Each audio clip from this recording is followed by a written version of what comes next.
All right, we should be live. This is Alabama versus Georgia, round 3 of the States Chess Cup. The first round games just got underway, so we're going to go through those. This is Alabama's first board against the fourth board from Georgia. And we can see it was a Philidor type position, transposed into a Philidor type position. And the queen's traded early, pretty symmetrical, not too much exciting here. We're going to keep moving. Black definitely has the over the board rating advantage, but the player for Georgia, board 4, is rated over 1900 over the board, so still quite a strong player. The second board for Alabama is facing the third board for Georgia in round 1. And we'll go ahead and scroll through this. Pretty normal looking D4 game. White's establishing that knight on E5. And Black has managed to play C5. Not a lot going on in this game. We have the classic half-open E file versus half-open C file. It's probably going to be a pretty positional game unless one side really tries hard to unbalance it. Board 3 is well along. They were the first game to start. This is board 3 for Alabama, and board 2, a national master for Georgia. We have an E4, E5 game with a Scotch Gambit. So this is, I would assume, a lot of theory. And White has managed to get rid of the dark squared bishops. Black has a bishop versus a knight, but White has a slightly better pawn chain, or pawn structure, and Black is up a pawn. There could be some discoveries down the E file, and definitely some tactics down the F file. Both possible. And we're going to go ahead and look at the fourth board so we get a view of all 4 boards as we get going here. All right, this is board 1 for Georgia versus board 4 from Alabama, a young up-and-coming player rated around 1800. And we see another Scotch Gambit. So 2 Scotch Gambits being played. And in this position, we can see that White is down a pawn, but they have some active pieces. This knight is active, the queen is active, the rook is active, the bishop has some potential diagonals, so some potential here. I'm not sure how much of this is theory. He's only used 2 minutes, so I know from the one game I've played him over the board, he does know his theory pretty well. So I wouldn't be surprised if this is a position he has looked at before. So those are our 4 boards to start. Let's just put it on board 3 for the moment because that's the one that's furthest along. We do have a score update to start the match. Georgia had to replace a player last minute, and any lineup change does count as -1 points. Hopefully it does not come into play for the match score ultimately. Hopefully whoever wins by a decisive amount. But those are the rules, so I'm going to go ahead and put that in. So this would be Alabama's first lead of the States Cup so far. I am also the captain for the Alabama team, so I will be managing some of the various captain duties as well.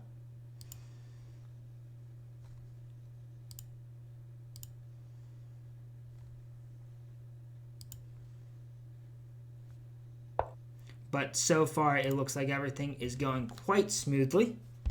So we shouldn't be having any issues, which means we'll be able to focus on the games.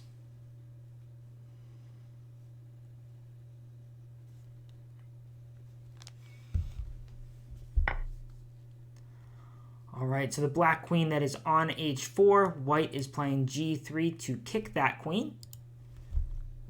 It'll be interesting to see whether it I was going to say whether it wants to block the bishop on the light squares or go back. It definitely wants to stay on the light squares since these light squares are weak around the white king. And this knight is going to want to try to find a good place, probably c5 at some point. Even time in this game. And as long as most of these games are pretty early on, there we saw the knight c5 move. We'll go ahead and give you a rundown of the player names and ratings. So this is board 1 for Alabama, which is Yuri Barnikov, rated 2283 against board 4 for Georgia, who is Matthew Stater, and he's rated 1936. This is board 2 for Alabama, Isaac Snow, who is rated 2050 against Vedic Panda from Georgia, who's rated right at 2200. And then board 3 for Alabama is Farouk Ergin, rated 1992. Oh. Whoops, this is Farouk Ergin for Alabama. Yeah, rated 1992. He's facing Verdict Panda, who's rated 2200. Long Knights here for Georgia is actually Carter Pietman, who's rated 2113. And then this is their board 1, who is Jonathan Hrock, who's rated 2313 against Xavier Bruni, who's rated 1808. So for those people that are interested in exactly the over-the-board strength of the various players, that's the rundown. Okay. We'll go ahead and scroll through these boards again, see where we've changed. Here we can see that white has queenside castled. Black is keeping their king in the center. There is a pin on this knight, but black is looking to open up some play on the queen side, maybe against this king. a4 is an interesting move. If the pawn takes, the c6 pawn might be really weak. We can see that black also has a little bit of a lag in development on the queen side. So black actually chooses to keep that queen side closed. So this king should not run into too many problems there. Even time on that board. Okay, in this position, this is the half-open E file versus half-open C file we talked about. The queen and king, even though they're lined up with the rook, no real danger here.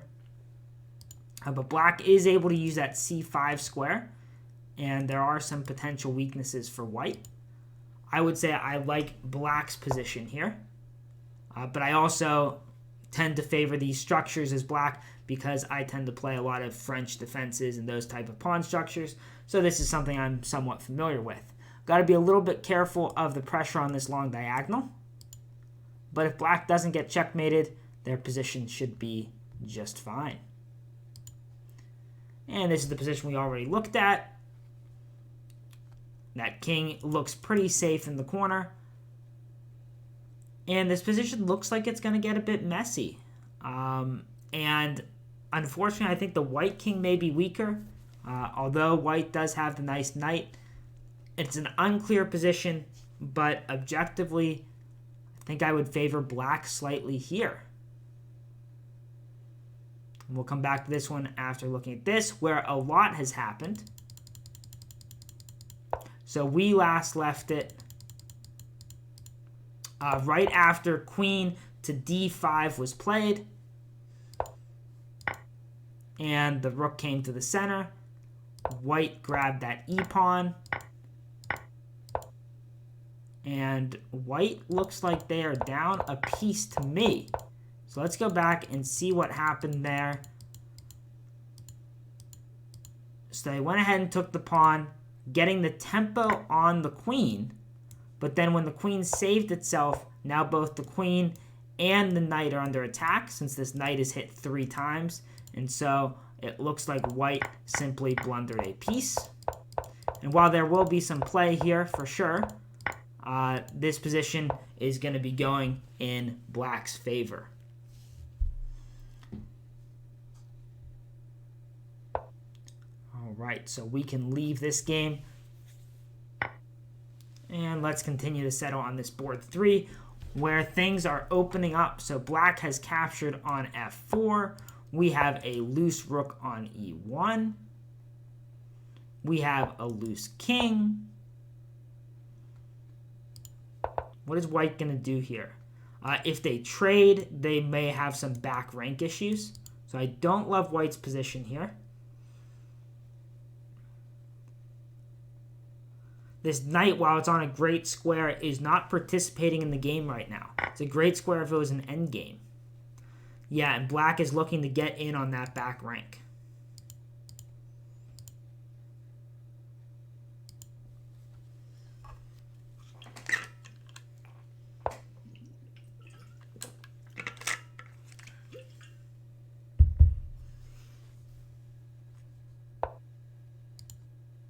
Okay, so this game has finished.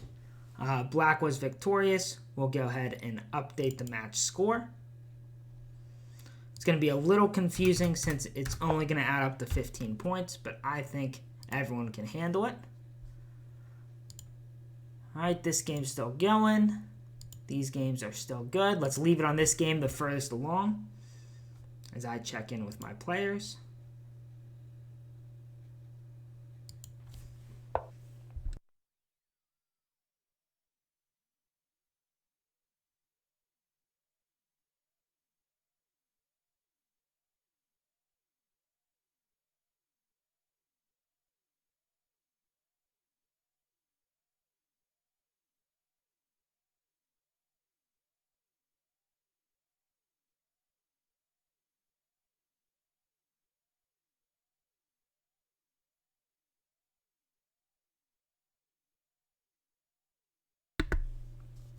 Okay, and so white is bringing that knight back into the action, just as I said, while the knight was on a nice square, not doing a lot, looking to capture on f4.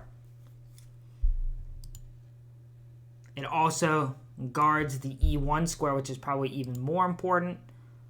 If black captures this pawn, I guess white recaptures.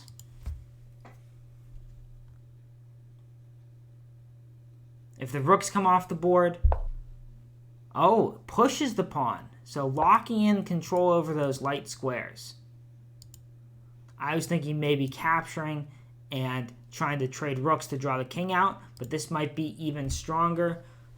It's going to be hard for white to ever really fight for those light squares now. Zooming up to this game, not much has changed. I hear a lot of moves happening. We've got some exchanges on Alabama board 1. So let's go back to where we saw the move b4 played. b4 was played, the knight went back, and black proceeded to quickly get the rest of their queenside developed, which was exactly where we said there was some lagging behind happening. And black goes ahead and trades off those pieces, and now we can see that white has some queenside weaknesses. So I think black definitely has a more favorable position now than they did a few moves ago. White doesn't have any real targets. And this pin isn't too meaningful. And white's going to have to be a little careful as these files on the queen side might open up, or the pawns on the queen side might become weaknesses.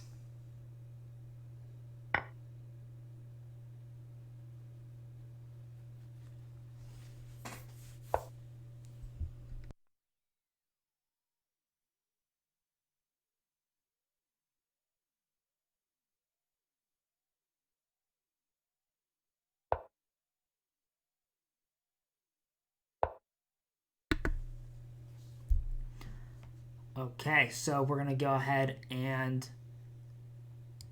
switch over here. Back to this position. This is really where most of the action is at the moment. Always a lot of action, though, since there are 4 games happening each round. But here we can see that time trouble might also come into play soon. White is down to 3 minutes. Black just played the move c5 in an effort to kind of block the white queen from participating in the position. Black has said that I can get the white king, so I don't need to worry about those queenside pawns. So you want to see what happened. We had f3 played, which is where we left it. White attacked the a pawn, and black said they did not care. And so white's got to decide, how does that queen rejoin? Do we capture that c pawn?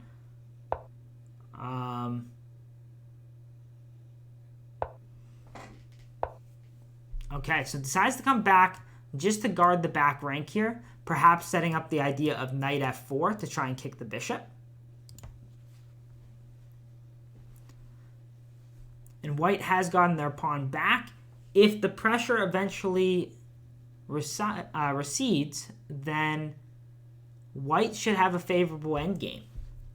Now that they got their pawn back and have less pawn weaknesses. I just don't like how trapped this rook is. So if I were white, I would be trying to find a way to trade queens maybe. Maybe he's even going to consider the move queen to e1 to trade queens. That's definitely a possibility.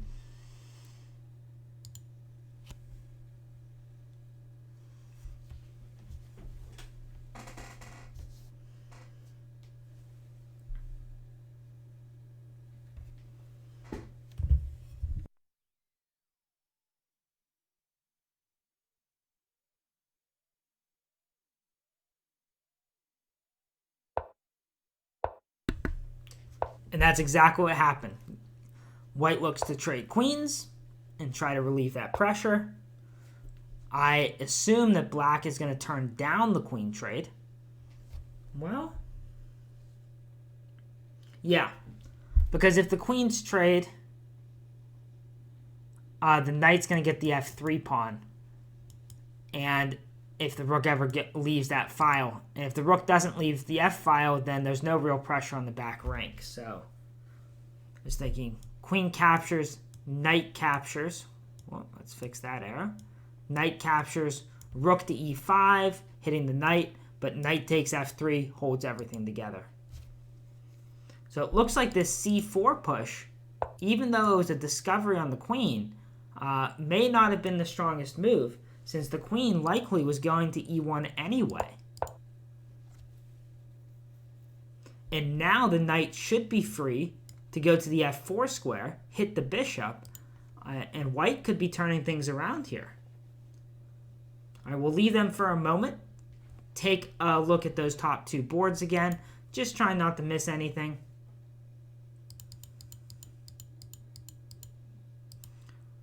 So now that black has activated all of their pieces, they look to kick that bishop back.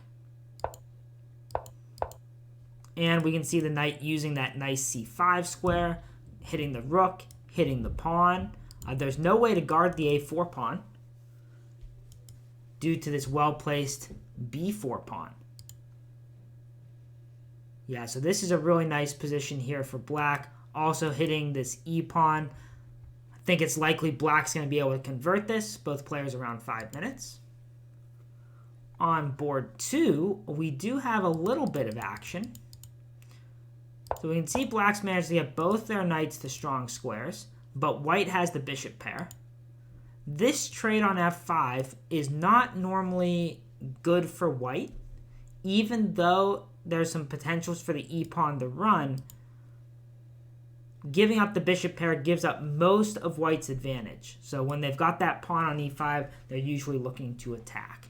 Now in this position, something like bishop takes, pawn takes, push the pawn and hit the queen, there could be something there.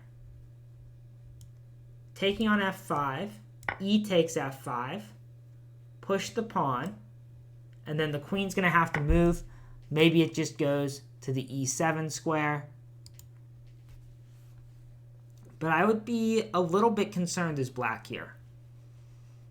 Because usually in these positions, if there are tactics, it's not going to lead to good positions for the black king. You kind of want something calm where you can play against white's slightly weaker pawns. I guess more was played here. I didn't scroll all the way ahead. So he didn't capture that.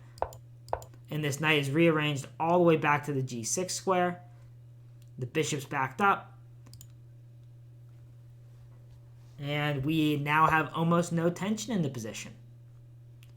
So I would expect black to complete their development. I'm not sure what white's plan is here. The rooks just don't have anywhere great to go. This rook is kind of tied to the A pawn for the moment. But I also don't know what black's plan is. After the bishop develops, how does black proceed? Maybe bringing the rook to the C file. That could be possible. All right, we'll jump back into this third game where things have continued. Just one more move after this queen trade. As we said, black is likely not to want a queen trade, and so they go queen to h5. And now both sides have some back rank issues. And both sides are at about 2 minutes. So this seems like a good place to stay until this game finishes up.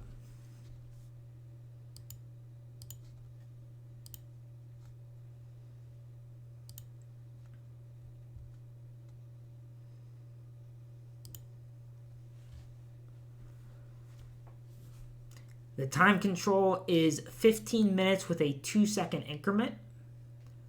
So there is an increment, but time scrambles are still real. 2 seconds is not a lot of time, especially if you're in that rapid mindset rather than a blitz or bullet mindset. Those 2 seconds disappear quick. And we can see that black now has a 2-to-1 time advantage, 2 minutes to 1 minute. And white again ignores the knight that's under attack. If they move the knight, there could have been problems with rook to e5 perhaps. Now the idea here is if black takes the knight, white has this sneaky back rank queen a8 check and leading to mate. So that's what white's trying here. If you missed it, last week our board 4 was able to swindle a game with a nice back rank tactic in a position that was also messy. And this threat and this tension is causing both sides to really use their time. They don't have a lot of time, but they're using a lot of it here. Black probably feels like they have to find something because of the pawn structure. And so if they can't find moves that continue to pressure white, their position may crumble. This bishop, while it's doing a great job of controlling the light squares, doesn't have any targets. So white is just controlling the light squares enough to stop all of the threats. And so the bishop's just kind of stuck there. I'm guessing this knight is looking for an opportunity to go to f4. But I'm not sure what happens if black just pushes the pawn and says, okay, now what does your knight do?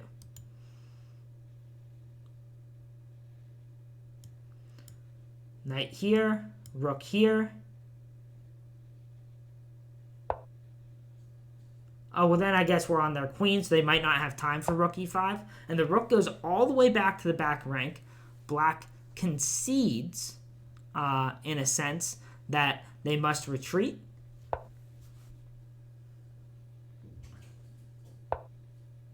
And as expected, the knight goes to f4. I was thinking that maybe white would take this pawn. I wasn't sure what was happening after rook over in that position, but I guess just a queen trade. And now there's no threat of rook here, and white grabs the pawn. Uh-oh. Queen takes, rook takes, g5.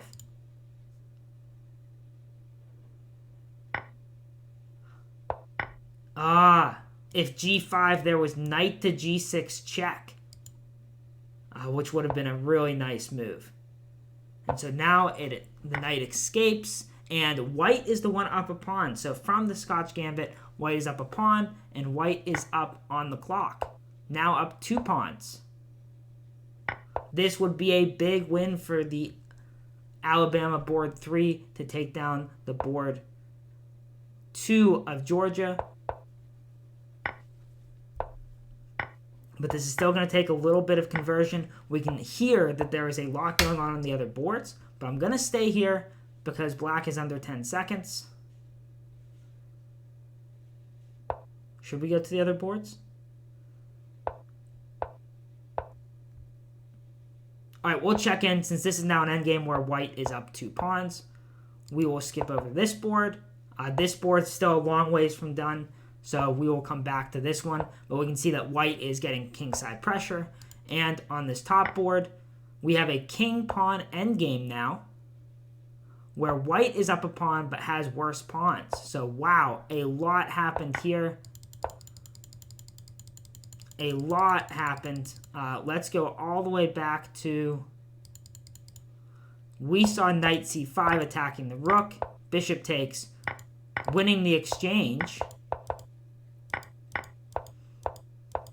Oh, but then immediately losing the exchange. So king f8, definitely a blunder. Immediately losing the exchange back. And now we've got a king-pawn endgame where black has to try to hold. It's one of those double-edged ones because of the weak white pawns. But, yeah, I would be concerned here. They're looking to push f4. Okay, skipping back to where we left this game off, since this will be the next one done.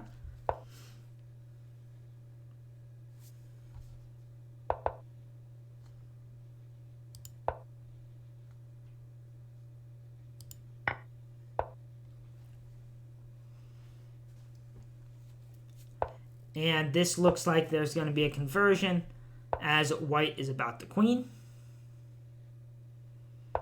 Black stops it for the moment. Oh, did they get a pawn back? Uh-oh, they got 1 pawn back. Both people under 10 seconds. White up a piece, but not very many pawns left. Black just jettisons that pawn. The check, but... Okay. Oh, and this blunders the rook.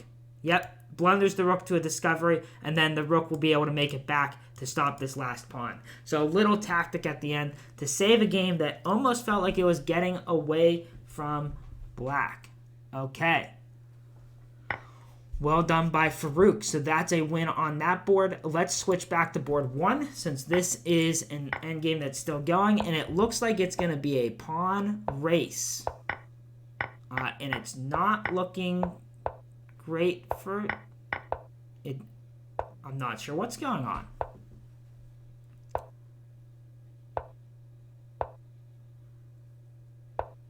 This should be winning for white. But let's see if they can show technique. They've got 25 seconds on the clock. And as soon as that clock pressure starts to happen, technique goes out the window.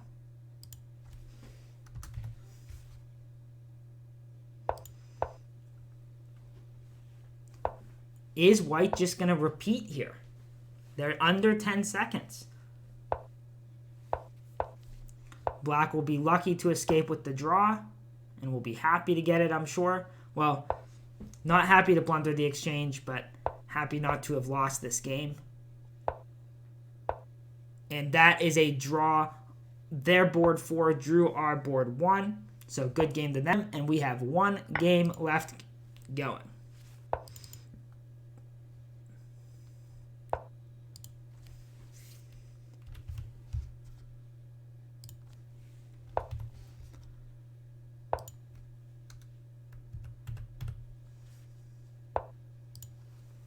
This is our last game. The player for Alabama is under 10 seconds now. And is down a pawn. Same colored bishops. This is going to be a tough H-pawn to stop. And that's it. That's a piece. That's going to be it.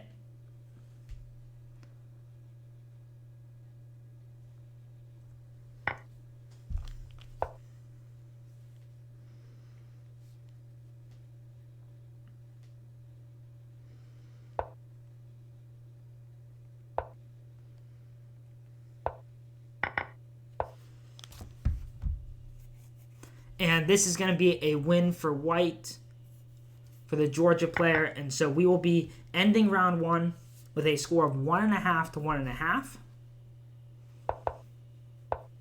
with 3 rounds to go.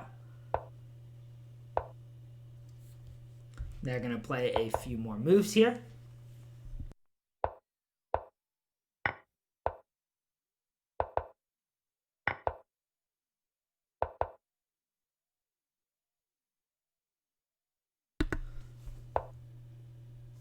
I'll actually go ahead and take a look to see if anyone started their second game. They do get to start their second game whenever they want. And yes, some of the second games have already begun. So I will pull those up as that last game is finishing. This one has not begun. And this one has not begun. Okay, so we have one second round game that has started. So we'll get to that in a second. And that is checkmate. And that is it.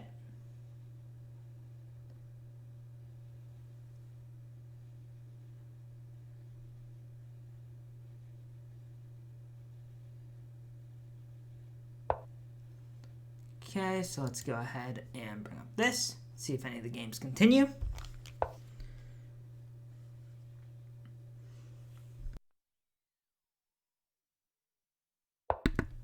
I think this is the only round 2 game that has started, so we'll leave this here.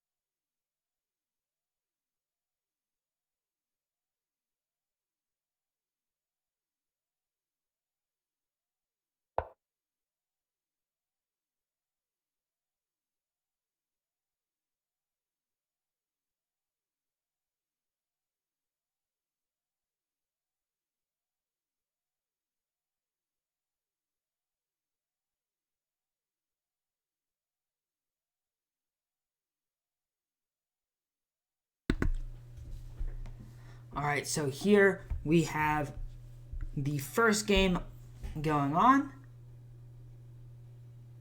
And let's just scroll back and see it because I missed most of it. E4, E5 game. It was of Roy Lopez, which I'm going to say we're in theory because look at these clock times. We're on move 11. White has used less than 30 seconds.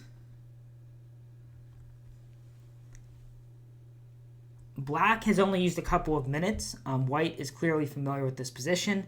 I will tell you off the bat that I am not familiar with this position at all. So, White has achieved that D4 break.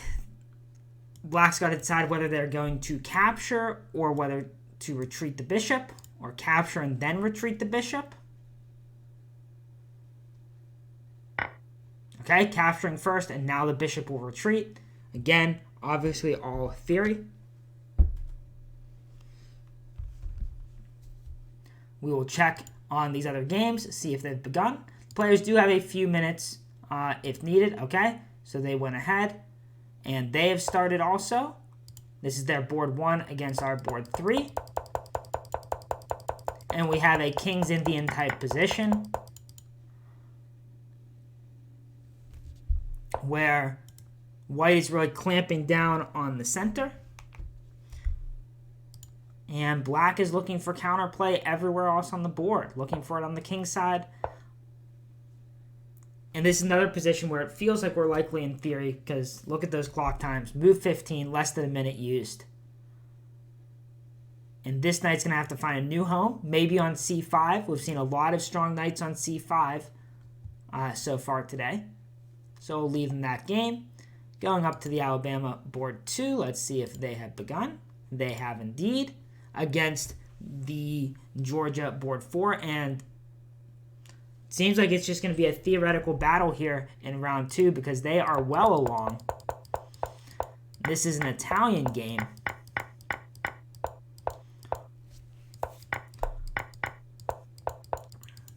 Where the black king is sitting on e6.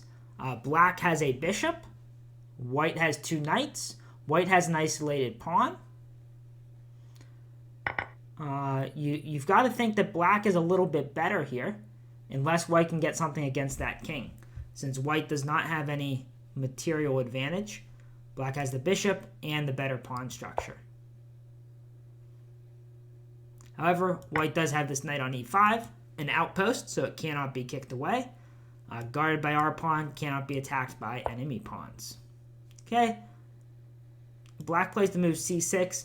That move almost feels wrong. Maybe it's fine, but with this being the only bishop on the board, I would hesitate to be putting more pawns on light squares. It's just going to limit that bishop's scope as this game goes on, and that's really one of black's advantages, so to speak, in this position.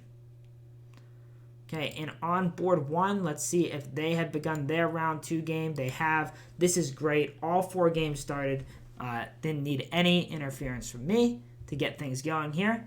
And we can see Yuri with his flexible approach he likes to take as white, getting that space on the queen side and allowing black to expand on the king side. This looks very similar to a game from last match. Actually, all the matches. I think we've had the same very similar position in the last 2 matches for Yuri, where he will play on the queen side, black will expand on the king side, and we can see there is really no tension in the position yet. Wow, black voluntarily bringing their knight back because they don't want that b5 move to come with tempo. So they might even be looking to play c6 or c5 themselves. A very positional game here, so we're going to go ahead and cycle back through, find some positions with a little more life. Here's one. Black sacrificed a piece, so this is where we left it. We see this exchange, and black decided not to try to keep the bishop and went for the kingside attack. And now the idea is that black wants to transport this queen onto the g2 square, but also get rid of this knight. And that's kind of a sign that things have not quite gone correctly, is that even if the queen could get to that square, it would not be checkmate. So we've got to find a way to get rid of that knight, which is a challenge. Originally, I was looking at the move like knight captures here to try and get the queen onto the g5 square, but unfortunately, I'm not sure where the attack is. Maybe the knight aims for the f4 square, but I think black's just down a piece here. And we can see that is reflected in the fact that after moving quickly in the opening, black is now well down on time. Okay, here we have our board 3 versus their board 1. And this was the King's Indian position. And white sacrificed a piece. White sacrificed a piece and has trapped black's queen. Wow, that is a trapped queen. And it's even going to be hard to get 2 pieces for it because black doesn't have anything else defending that square. So it looks like our board 4 is down a piece. It looks like our board 3 just got their queen trapped. So not looking great on those 2 boards. Board 1 we looked at, we saw it was very early in the game, no tension yet. So let's see what Isaac is doing on board 2. And we last left it after the c6 move. White got their king out of the way.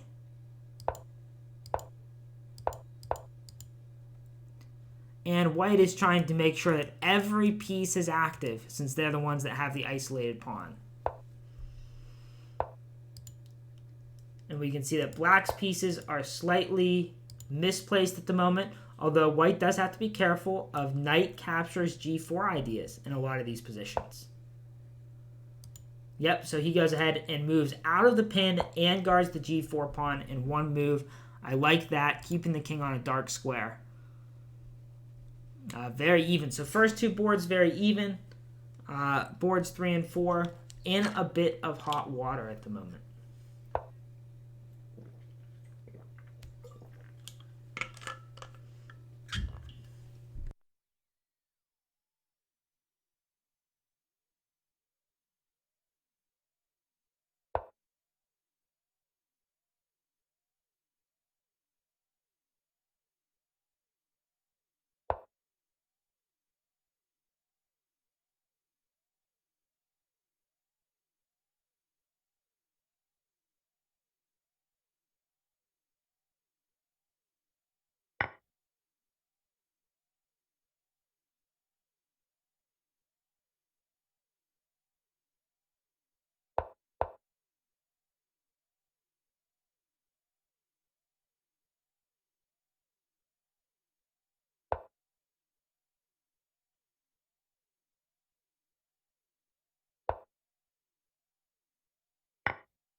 Just taking care of some captain duties here.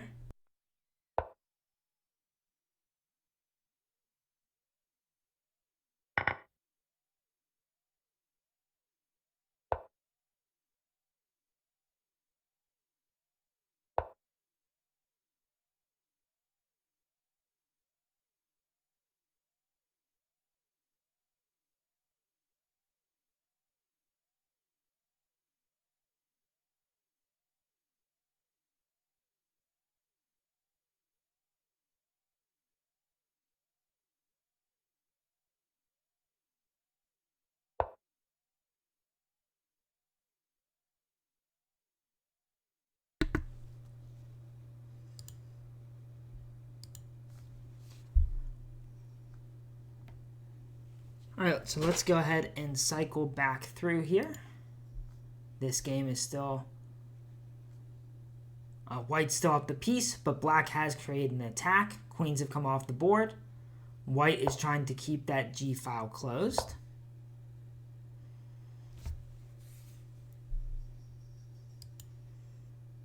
And here, black resigned after the queen was trapped. No big surprise there. We'll go ahead and get that marked on the score sheet.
All right, so let's take a look at that first board, since that had a lot of tension building, but no tension at all in the position yet. And we can see that white was the first one to create tension with the move d4.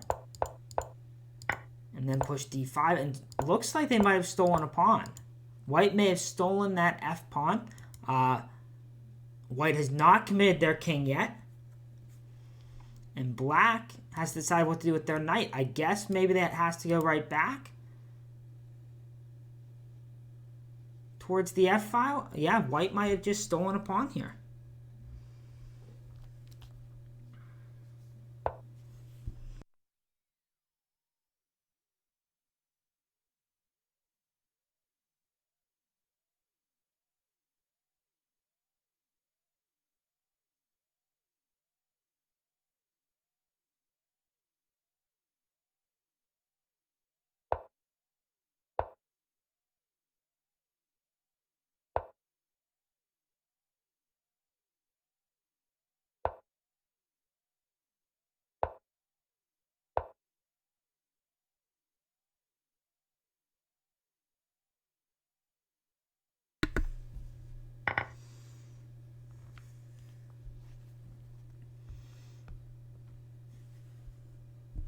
Perhaps he's trying to trap that queen.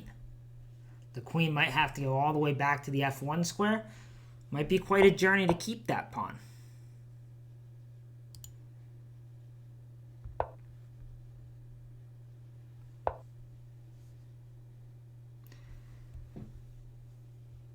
Yeah, I guess it's going to go back to g6.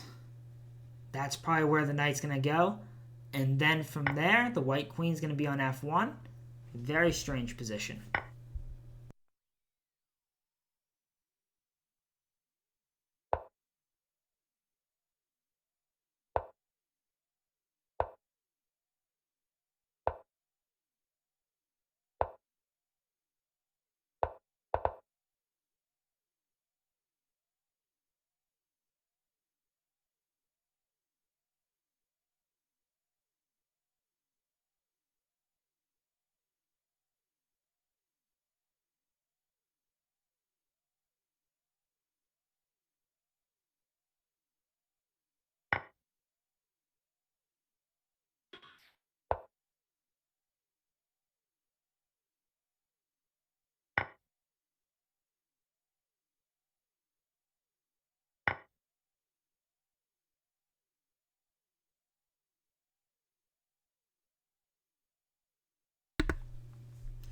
And the queen is back to f1 as expected.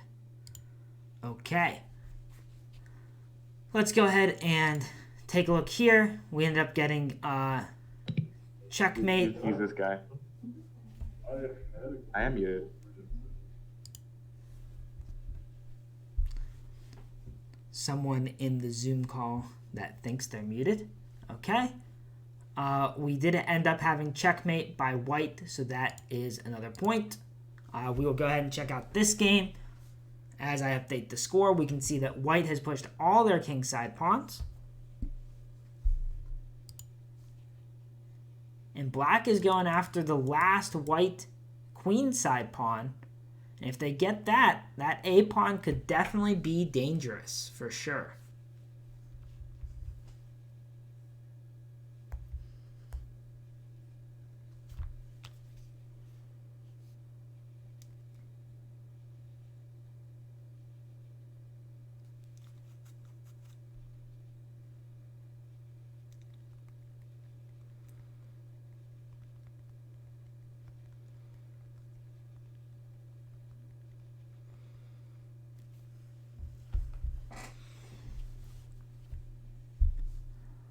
So we'll leave this here. See how white decides to deal with this. A4 maybe to keep the pawn, but then that rook, well, I guess it can't get pesky yet on the B file. Let's give Georgia their point here.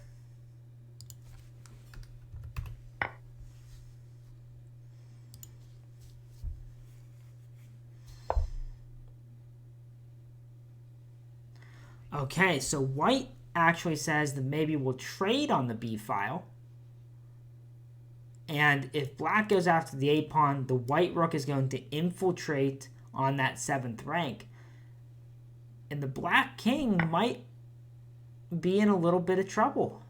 The black king does not have a lot of squares to go to. The rooks might double on the B file. There could be mating attacks. There could be stealing of the H pawn. So black's got a big decision here. Do they take that A pawn and go into a race type position? Or do they trade rooks and try to defend the B file?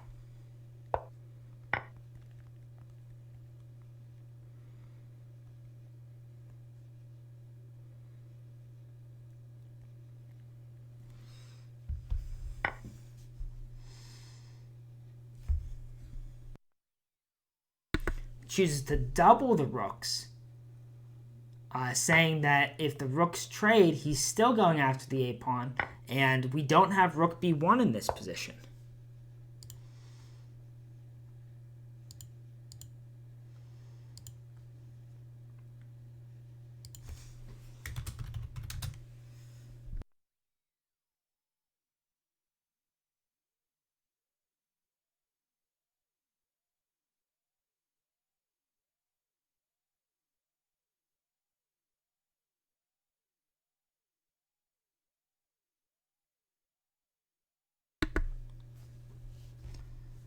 Okay, we'll come back to this. White's got to make a decision on how to save that. And take a look at this. We left this back when the queen was just moving to f1. Black pushes e4, attacking the bishop. White trades, and black just chooses to lose the knight. So in this position, why can't the knight back up to g6? Oh, because if the knight backs up, the bishop is actually trapped, because the bishop also has no squares. And so he had to choose to lose the knight or the bishop. So it looks like our board one is going to be up a piece here, meaning that this is the key game right here. The trade happens, the A pawns trade, and we have a 4-on-3, but the king is pretty exposed. The pawns are mostly on one side of the board, so white should have the better half of this, but they also are down 3 minutes on the clock.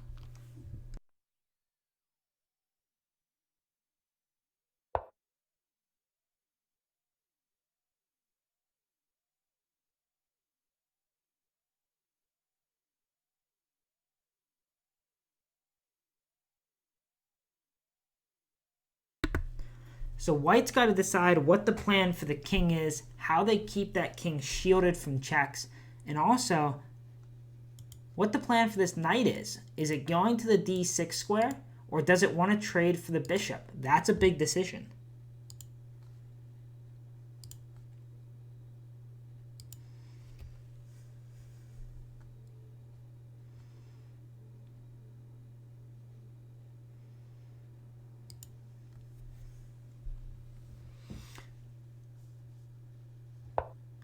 Okay, black goes right after the knight, forcing white to make this decision. Now the choice is, do I trade? Do I move the knight away? And if we do move the knight away, is it hard for us to defend the 3 pawns on this rank? I guess the g4 pawn is hanging in a lot of these positions also.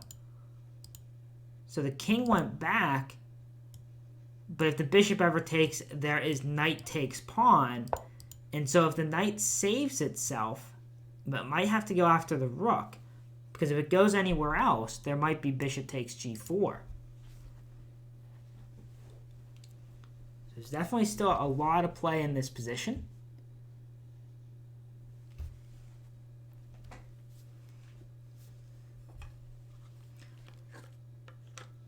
And in order to keep the match tied, Alabama is going to need to win on both of these boards. So he decides to trade the knight for the bishop. Now it is a 4-on-3 with a better pawn structure, but the king is cut off from joining in the rest of the fight. And so white might be looking to trade rooks at this point. Quick check-in on the board 1. Okay, black went ahead and resigned pretty soon after. As they lost another pawn, the queen was hit again. Nothing good coming of that position. So that is a point for Alabama. And it is 2.5 to 3.5 at the moment. With this game going to be our final game of round 2.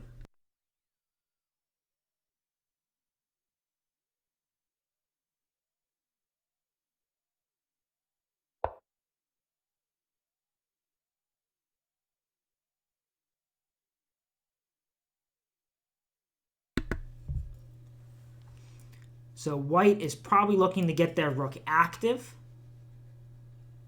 But I'm not sure how they get the king shielded. I guess they're saying that instead of shielding the king, they're going to attack the opposing king and create a passed pawn so the rook is busy guarding the passed pawn instead.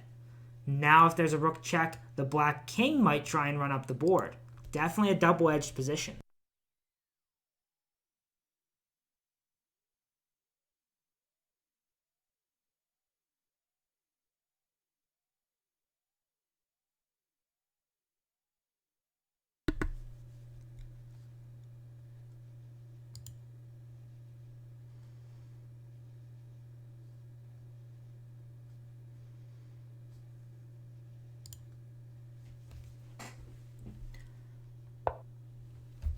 Now, some of the round 3 games may have already begun, but we're going to keep it here since this game is furthest along and is the last game of round 2. And that's exactly what happens. White checks, the king runs up. And we might be looking at a race position. D-pawn versus E-pawn. Black with the more active king. But if the passed pawns end up trading, white will definitely have the advantage with the simple 3-on-2. The issue is, for white, where do you put the rook? Do you just check the king and push the pawn? If you let this king step up, it's going to start taking pawns. And so checking and pushing the pawn, or even just pushing the pawn first, is really an all-in type of move. There's no coming back from it.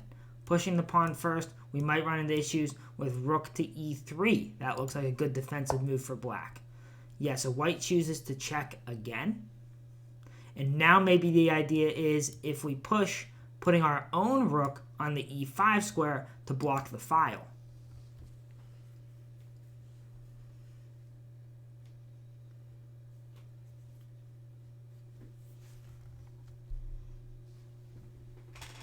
And black still has 5 minutes on their clock. I'm just going to go ahead and open any of the other games that have started in round 3. This game has started.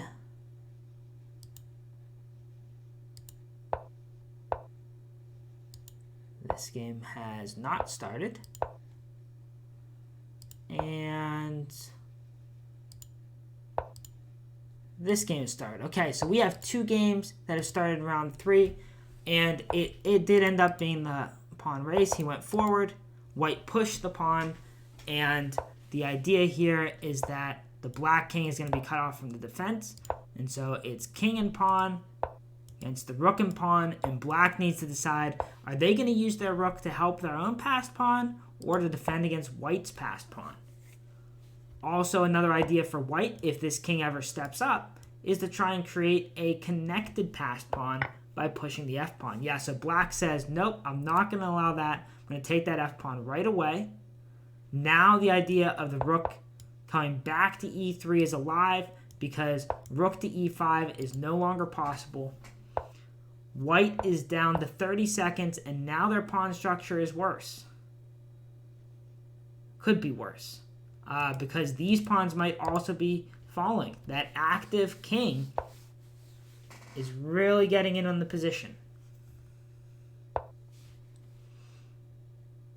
Fortunately, taking this pawn does guard those. And so I would like to think that white can at least hold the draw here still. Oh, black goes for the pawns. Wow, that is surprising. I did not think they were going to do that.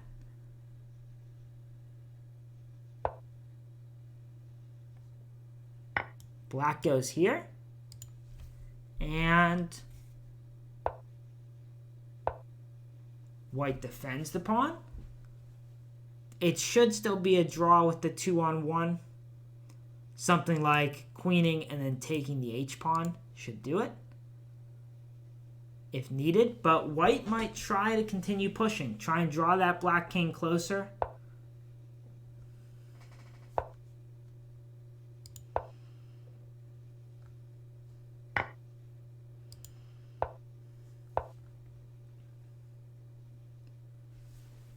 Here the other games getting rolling, which is great because when this game finishes, we will have games well along to jump into. Based on the theory we've seen in the game so far, a lot of these players are going to be playing quickly those first 10 to 15 moves.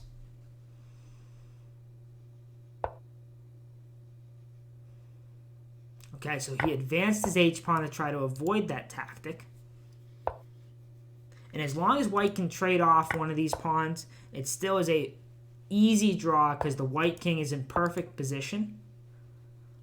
Even though it's not super active, it is in front of the enemy pawn that will be left. So as long as white can keep this pawn or trade it, they should be fine. Black wins that pawn, but white keeping their rook should be okay.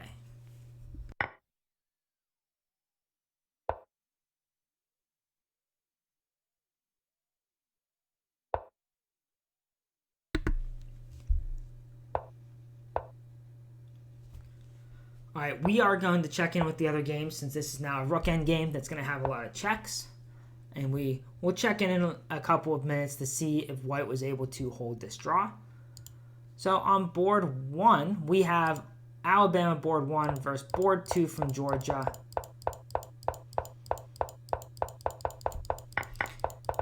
Another Philidor type position. Half open C file. Half open E file. Black is trying to exert pressure on the c4 square. White is trying to target the d6 square.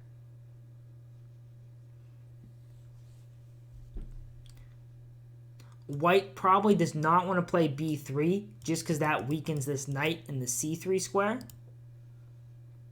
But they're also probably trying not to trade light squared bishops because that is what black is aiming to do. So it looks like white's going into their first real think. Okay, and they play their knight up to b5, blocking that diagonal. All right, checking in on this board. We've not started. They're going to be waiting for the last game to finish. On this game, we are well along. We have an open Sicilian, early f4, and white has blundered their queen, it looks like. After this, the in-between move, knight takes f3 check, and the queen is undefended. So that's going to be tough for white to come back from. But we'll let them play a bit more. This game hasn't started. This is our game, looking for technique. And we can see that white is checking that black king around. And the black king has to decide where it's going to go. I'm a little bit surprised that white did not simply capture there. Okay, and they agreed to the draw, so that is good enough.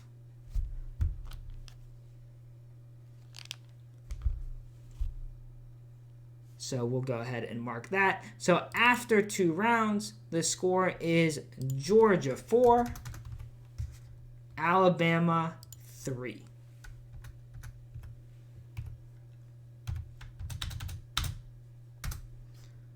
So we're down 1 point at the halfway point. These games still going. And black was able to get a quick win here against our board 4. And so we'll go ahead and mark that.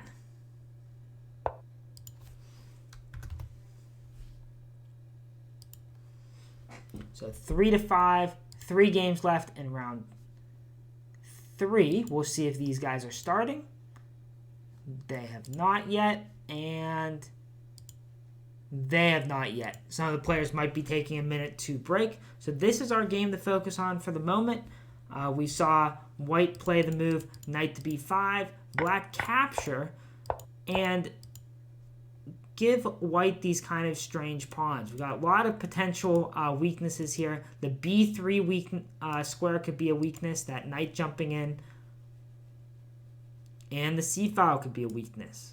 So black has a lot of play, even if they have their own weaknesses themselves.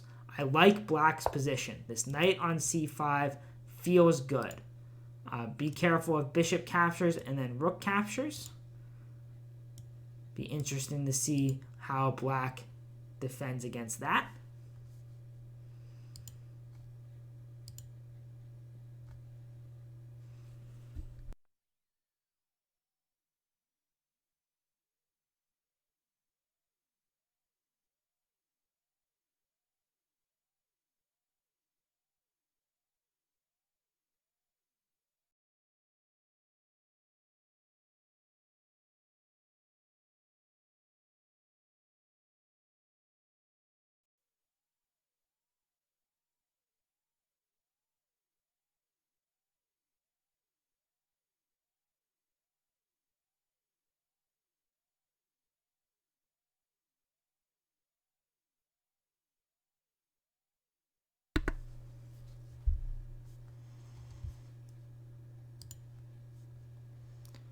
All right, let's see what's going on.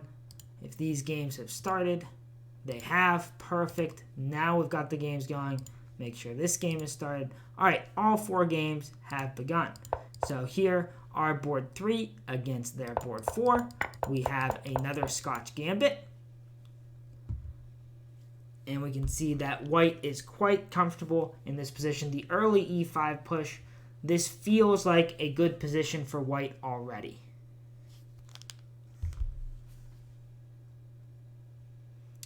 I'm not super familiar with the theory, but when white gets to play e5 with tempo, it's usually a good sign. They could be capturing here with tempo, castling soon, queen b3 ideas. So yeah, definitely like white's position here in the opening, although this is most likely still theory. But black doesn't seem to know the initial response. Maybe knight g4. This game that also just began, we have another e6 game, a Nimzo Indian type position. I guess it kind of turned into a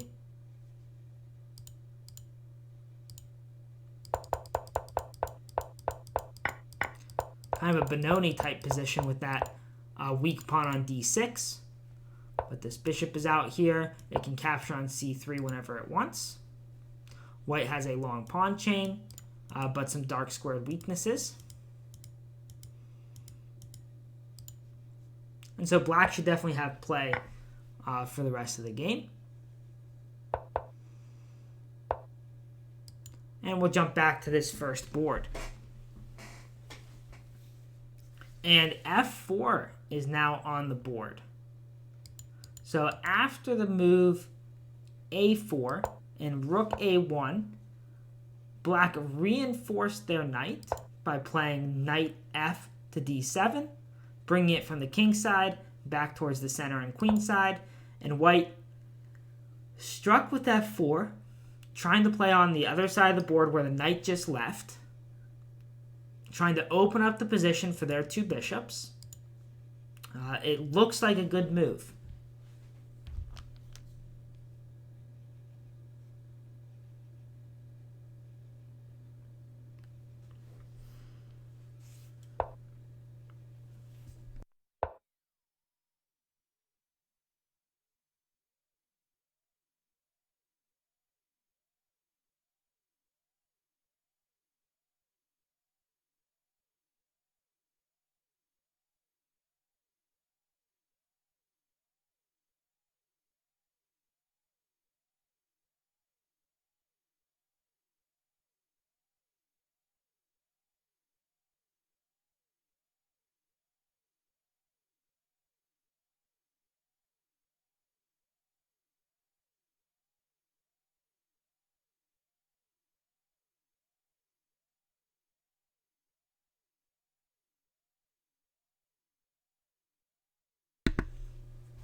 Now, the bishop on e3 could be a little bit loose, but I don't see any way to even attack it. If this knight could transport itself to f5 maybe, but then there might be some issues with this knight.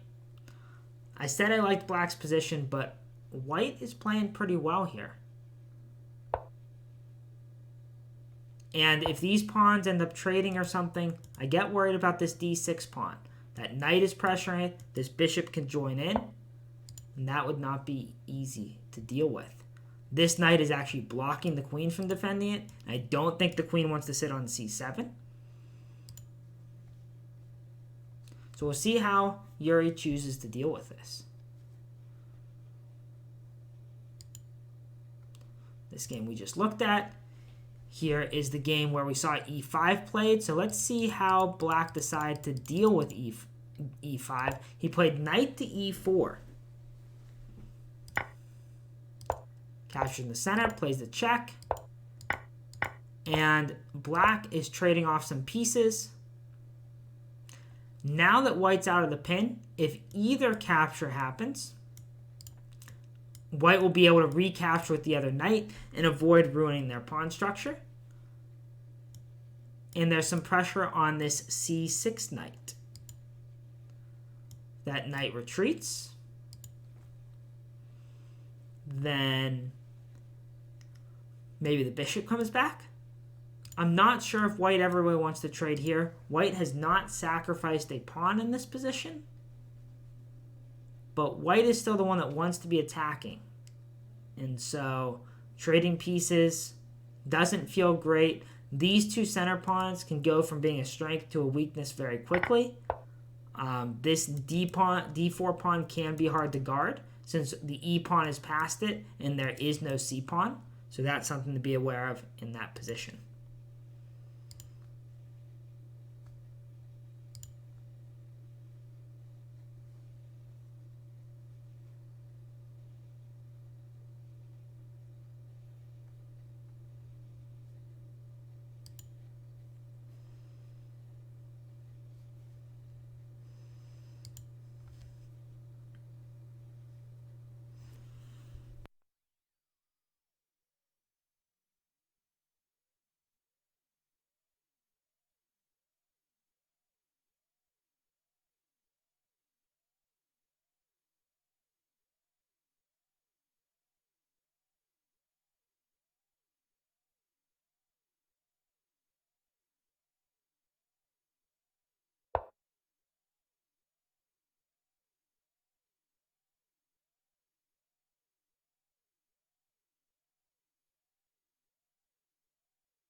All right, so this position seems like we are waiting here.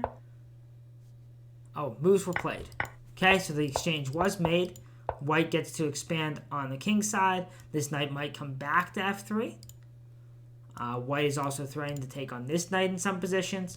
White might just decide to push this f-pawn all the way up the board. White definitely has a nice attacking position here. Skipping over to here, we have a lot has changed here. So we had this Benoni type position, and black goes for a queenside expansion. And we end up with this passed b pawn, which can't really go anywhere and may not be able to go anywhere for a long time. It can be easily blockaded, but if everything trades, then it can be dangerous. And this potential of these pawns rushing down the center of the board. We'll see if black is looking to play f5 in some positions. These bishops look dangerous.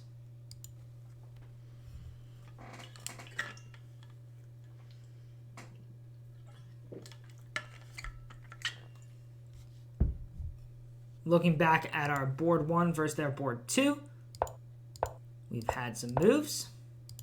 So in response to f4, black chose not to open the position. They pushed e4.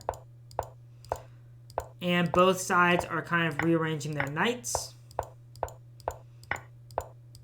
And we reach this position where white has a nice knight on c6, black has a nice knight on e4, and black is going to have the a file.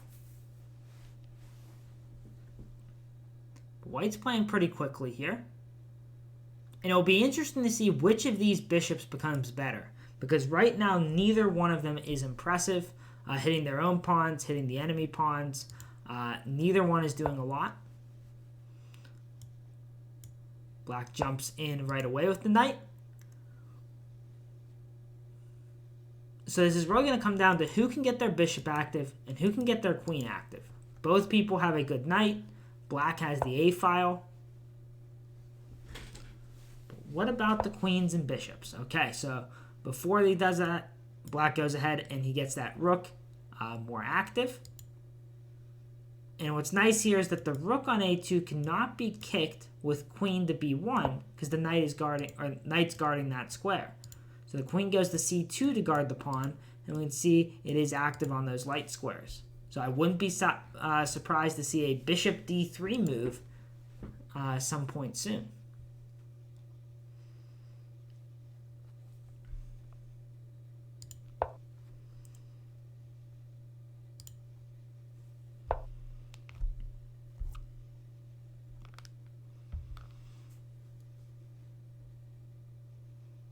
Wow, g5, trying to open up those dark squares. So something to note in this position is that we have opposite colored bishops. It is not an endgame, which means that opposite colored bishops are very double-edged. Both sides want to be attacking, since the other side cannot defend that color square as effectively. And that is why we see a move like g5. Black looking to force open the dark squares and say, you don't have any pieces on the king side that can defend against my bishop and the queen. Notice that both these knights, while they are on great squares, are limited to their area of the board. It's hard for them to jump back into the rest of the action. Especially this white knight, I feel like it could get stranded. The black knight does have some pressure on the king side. Okay, so the white queen comes in and gets active, says you can have this pawn if you want to give up this pawn. In order to get the white king exposed, black is exposing their own king. Very exciting position. Let's check in here again in a couple minutes and just cycle through the other two boards. This looks exciting enough. We are likely coming right back. Here, not much has changed. So e5 from white, not a surprising move. Looking to break open the position. As expected. We mentioned that before. Here we had some trades. White is now up a pawn, but has double isolated b pawns. And black has the a file. So it'll be interesting to see whether white aims for an attack or not. This d pawn, as I said, can be weak, and we see it is under attack right now on the same diagonal as the king, but white still has ideas of pushing these pawns down the board. But we'll cycle back to this first board for now, since white has a big decision to make.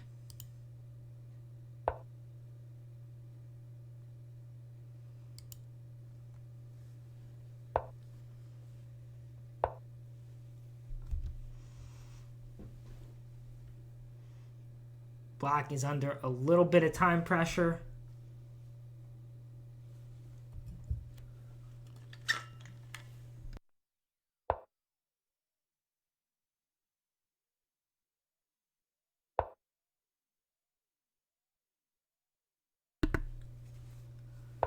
At least a time disadvantage.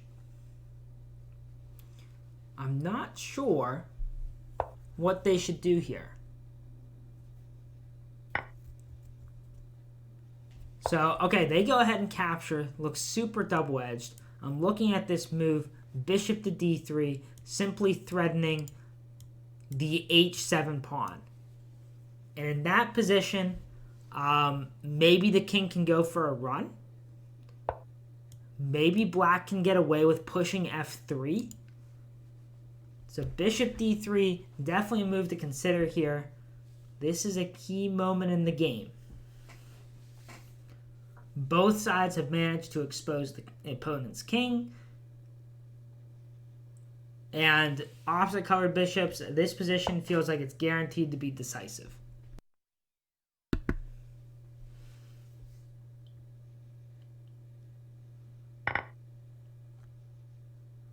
Some exchanges on the other boards. But we'll sit here for a moment. Bishop d3 is an idea. What else? Just throwing in a check. I don't think we're going to see white recapture.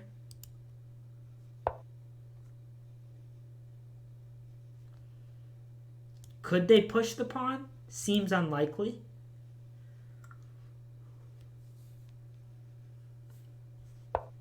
I think black would be happy to have the g-file closed, since the black rook can't get there and the white rook in theory could. And white does. They go ahead and capture. I think they were scared of the f3 ideas. Now if bishop takes, maybe then bishop d3. That's a possibility. Thank you, Chess Aid, for the raid. So black has to make this big decision here. Which king is in more danger? Are we going to capture here and allow bishop d3 in the attack on h7? Or are we going to do something about it? But what can black even do to protect this h7 pawn? f6, of course, just gives up the pawn. If they play h6, they can guard the pawn, but the king is still going for a run.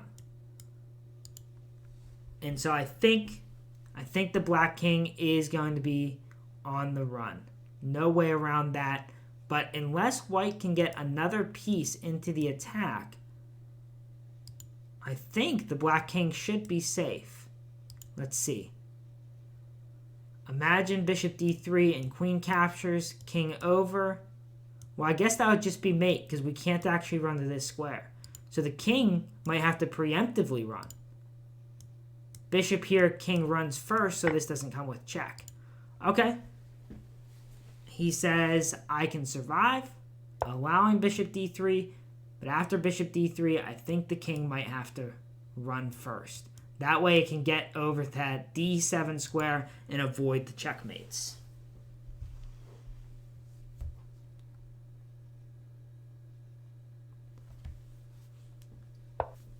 If the king is able to get safe, then,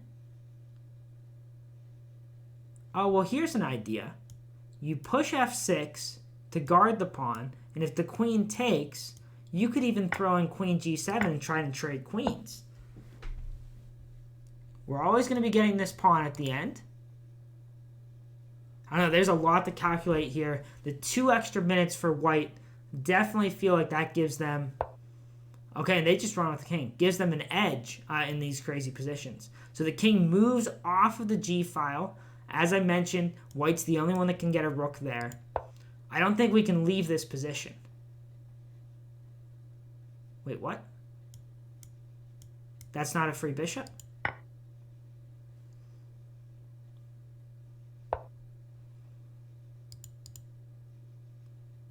Maybe the bishop was trying to go to h6 to defend, but that looks like a free bishop. And black resigned. Yep, the bishop must have been trying to go to h6 or some other mouse slip. So an unfortunate end to that game. Let's take a look at what's happening in these other two boards. So here we can see that white was able to continue the attack. They likely pushed those pawns up the board like we said. Yep, so let's scroll back to where we saw it. We saw it in this position. F5 happened. White opens up the files. And this rook is pinned, but it's defended twice, and there's not a great way for white to get another attacker on that rook. If everything trades, white's up a pawn, but has 3 weak pawns. So I'm not sure there's really a lot of winning chances there. So white in this position is deciding how many pieces to trade, if any. And black is just kind of waiting to see what white does, because I'm not sure black has a lot of control over what happens here. Maybe a move like queen to d7 check. Does that just win a rook? Queen d7 check. King to f6. Queen check. No. I guess the king can slide between those two squares. It felt like a tactics puzzle right there. All right, let's jump to that third game that's still going. Make sure we didn't miss too much here. And we missed a good bit. So we mentioned that these pawns pushed up right as we expected. Black has this passed b pawn, which is easily blockaded, and white has this mobile center. And so white breaks in the center since they have the bishop pair. You can see black is doing everything they can to keep things closed. And we've reached this position here where black is up a pawn. Their king has survived, but they have a lot of weaknesses. Thank you for the follow. And there's this advanced pawn. If this queen ever moves, this pawn's going to move forward with check, and that's going to just be deadly. So black's kind of in a tough position here on how to make progress. There's still too many pieces on the board for the extra pawn to mean a lot. And black is down to 1 minute, so time pressure for sure. Okay, so they're going to try and get that c-pawn moving. Seems like everyone is under time pressure here. Or all the Alabama players have been. That was a quick move. All right, we'll come back to this one. The other one is further along. And I think should have a clearer position soon. Can we really leave after a rook lift like that, though? I guess we're staying here. Okay, so they're looking to bring this rook to one of these files. I guess the queen didn't want to come over with a check yet. This rook on b6 is not impressive. It's really out of the game, and it can't even swing forward with to b7. It's actually going to have to either come all the way back to b8 or maybe a6 and down to a7 in order to get onto the king side. We'd like to replace this queen with a rook or a knight, so the queen was free to do more.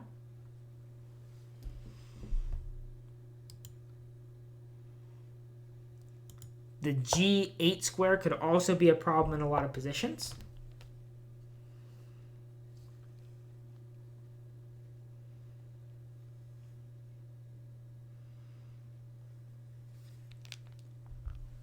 Down to 15 seconds. He's looking for the trade. Where's that queen going to go? I guess it's going to hide in the corner. Not feeling good there. Okay, it hides here. But this pawn push looks like it could be decisive at the right moment, goes for it. Bishop check, king back. Is there nothing there? Maybe not. This knight is holding that g7 square. 10 seconds on the clock to 9 minutes. Can black hold on? We only have one other game going. So we will stay here with 10 seconds on the clock. No, we'll just quickly look to see if that's changed. King pawn endgame, white's up a pawn. This, white should be the only one that can win this position. But this is where the action is, and it looks like we had a nice checkmate. So, rook here, threatening, queen checkmate, and that did not save the checkmate because the rook is guarded by the bishop. So that is checkmate there. Okay. So that is 3 wins for Georgia this round, and we've got this game going. We'll see if white can pull it out.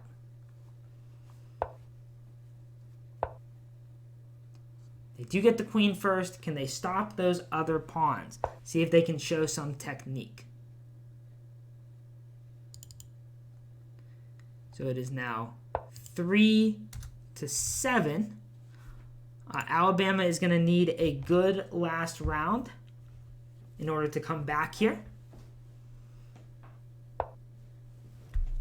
We need Farouk to be able to convert this position. So what white needs to do is find a way to get this king closer. So they need to kind of check this black king around until it's in front of their pawn, so they can bring the queen and bring the king closer. And once they do that, they can really slow down black's pawns. That's a good move because that pawn's going to be lost. Oh, that actually is much easier. And then white can just give up their queen for the other pawn, and that keeps things simple. So check. And then here, I wouldn't even try to figure out how to get that king out of there. Yep, that's exactly it. Go ahead and push that other pawn, and that is a win for Alabama. It is now 4-7. 4-7 in the last round. So, as these last games start, Alabama is going to need a good round. We need to go 3.5 to a half or better. We cannot lose a single game or we lose the match. So, pressure's on. We can draw a game, and we see one game has begun. Let's get these other games up and started. This game hasn't begun yet. This game probably hasn't either. Those were the last two to finish. Okay, so we have one game that started. We'll give it a couple minutes, and then we'll check in on the other games. So here we see Yuri again playing his nice, flexible B3 system. We saw he had a clean win earlier in this match where he trapped that knight and bishop and went on to win pretty easily. So we'll see if he can get a similar position here. So we see white is expanding on the queen side, black, yep, with that F5 push. So this is something that we're seeing in all the matches from the strong opponents, is they're really expanding on that king side quickly. When you see these B3 systems against lower rated players, a lot of times they are reluctant to go for this sort of structure. But if you have been watching the matches, this should be a sign that you should be going for this structure because all the strong players are doing that. We see the knight goes back. Expect to see c6 at some point. Very similar position to what we've seen in a multitude of games, of Yuri's games so far. All right, let's see if those other ones have begun.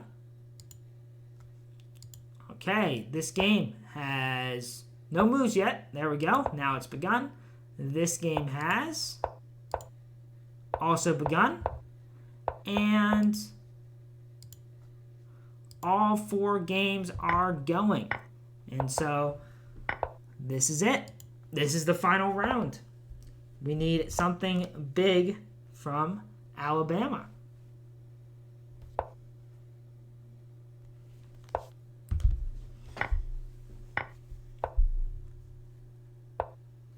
All right, we'll check in on the other games. This, again, is one of those positions without a lot of tension. So not super exciting at the beginning, although it could explode at any second. Here we have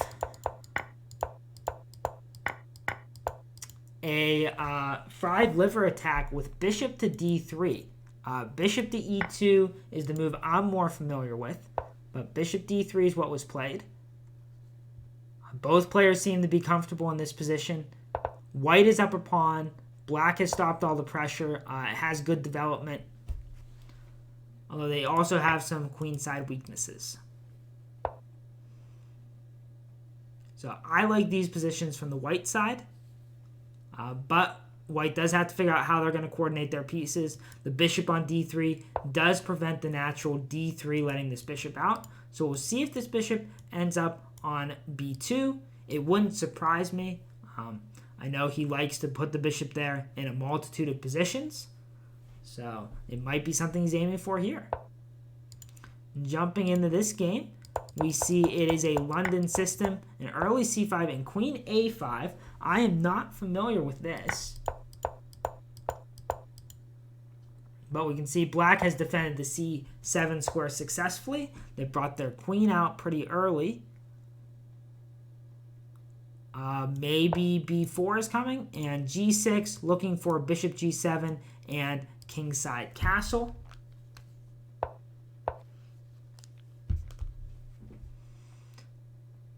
Maybe this rook will be coming to the c file also at some point, although we have to be careful of that a7 pawn.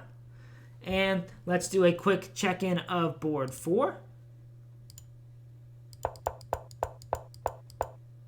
We have an Italian system where black has stolen a pawn, but there are a lot of issues on the e-file that I see as potential. See potential issues on the e-file. I'd be a little concerned about that. White also is moving very quickly, which makes me feel like they have seen this before, comfortable in this position. Black moving a little slower. Maybe they know the ideas, but clearly this exact position is not something they know off the top of their head.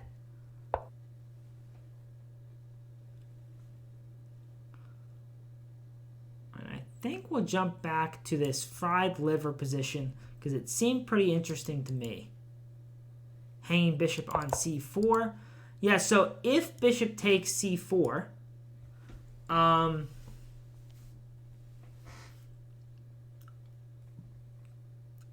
maybe just rook e8. The knight goes back.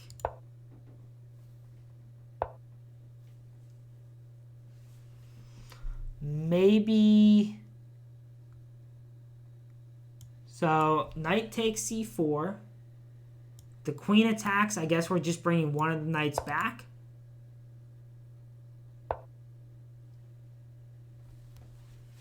Yeah, I mean, he's only used 15 seconds, so it feels like there must be some kind of trap here, right? But let's look at it a little bit deeper. Knight takes c4.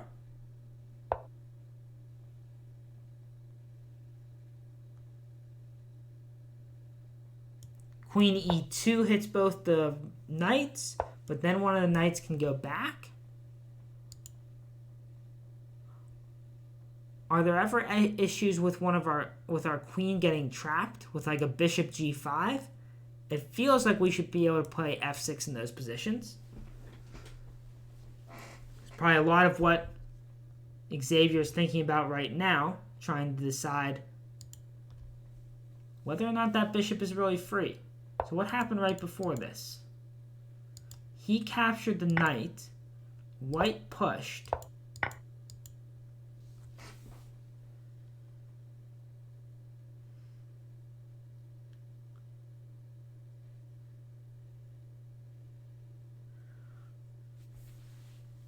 I would be scared to take the bishop, but at some point you just have to. Because if you don't take the bishop, then you really don't have anything in this position. So I'm saying go for it and figure out the consequences later. Down 4, almost 5 minutes on the clock.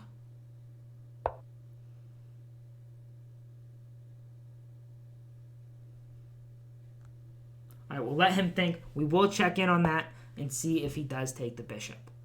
Okay, this is board 1. A little bit of tension. We can see white delaying committing their king again, just like we saw before. We see in this position the bishop's still on d3. This bishop's still trapped, and the knight's made it to f4. I like black's position here. Although white plays this pretty quickly, so maybe this isn't so bad. Hitting that weak c6 pawn and looking to push the d pawn next. But maybe black just defends. f5 could be an issue in a lot of positions, so maybe d3 is pretty dangerous. Looking at board 3, we can see that black has managed to get their whole king side developed. Gives up the a pawn. Probably wasn't a good way to save it. But black's queen is almost trapped again. So that queen is not having a good day. Trapped here on the back row in a lot of positions. White goes ahead and trades off the strong dark square bishop of black. This will make the black queen a lot safer, but also relieve all the pressure on this diagonal. And we've made it back to board 4, and he took the bishop. He took the bishop, and then white went into the think tank here, because they just took a minute on rook e1, so maybe it just was a bishop. Because that was a long think for a position that they had only used 15 seconds for before that. And you would think that if they were familiar with this position enough to only spend 15 seconds, that they would have expected a move like knight takes c4. The knight comes back. Black says, prove that you have compensation for this piece. This is not a threat because black can go ahead and castle in time. So good spot there in the chat. It looks like it really was a free bishop. And a pawn. So board 4 for Alabama with the advantage. All 3 of the other games still pretty early on. Okay, there he's attacking the knight again.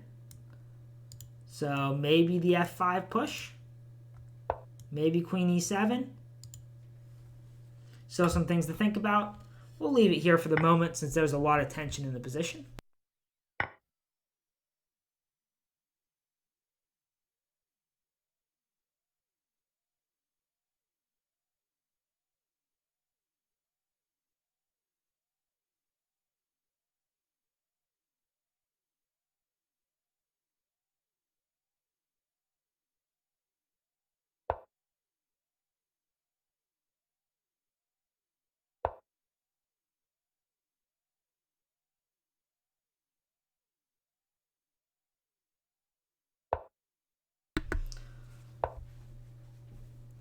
Okay, and black goes ahead and just gives back the piece, it looks like.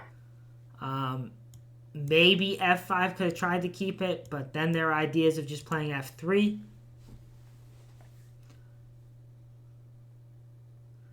So now, if white wants, they can get their piece back. But black will simply be up a pawn. So it looks like taking the bishop was the correct idea, although white was able to wrangle that piece back.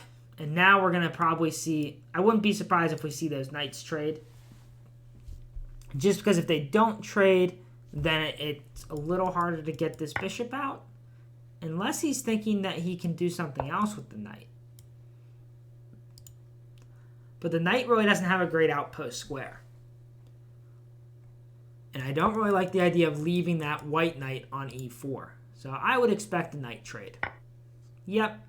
And now this position went from very messy, very exciting, to pretty calm. So we're going to give it a little bit of a break. And we'll come back to it in a little bit. Back to board 1. Full expansion on the queen side. And the h-file is opened up. Let's see how this happened.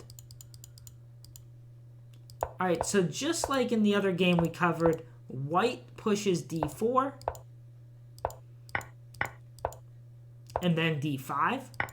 Not the exact same position. And then white says, give me that pawn. If pawn takes, queen h7 checkmate. So a nice little tactic there. White stealing another pawn, as in another pawn in this opening. Only one pawn in this game, but in both of his openings with this opening. Both of the games with this opening, white stole a pawn pretty early on. Okay, bishop guards there, bishop comes back, and this open h-file and these light squares are going to be a problem. White can keep this bishop as long as they want. They've got to play on the h-file. They have to play on the queen side. This feels like a great position for white. I like Yuri's chances here. He's up a minute on the clock, which is good. Try and use that time advantage. Maybe he's going to go queen to b2 next and try and pressure that bishop. Try to avoid moves like f4. The king is pretty safe on e1. All right, we'll go ahead and jump to board 2 now. And in board 2, we left this after the move bishop to e4. The queen came to g5, and white takes a second pawn. So I guess black wasn't worried about it. They played queen to g5. They're going for an attack, perhaps. Still looking for this bishop to get into the game, but white decided that they have time to take another pawn, and so white is up 2 pawns in this position.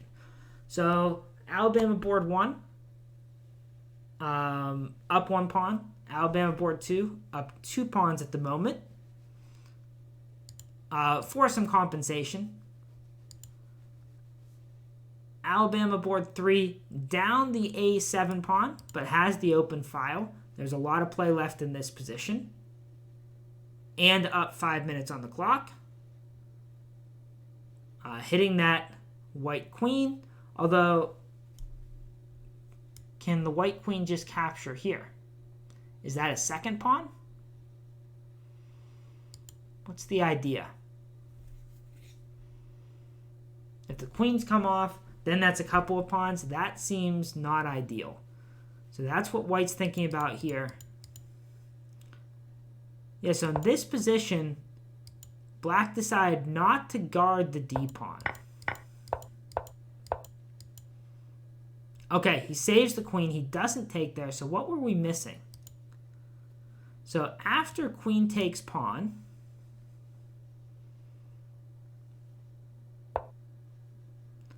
I guess there are some ideas of trading queens and then playing a rook to the back rank, and then the bishop taking on b5 and teaming up on that bishop on f1.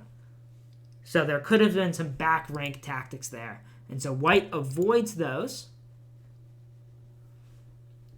But now if black wants, they can save the pawn. They might still be able to go after this pawn.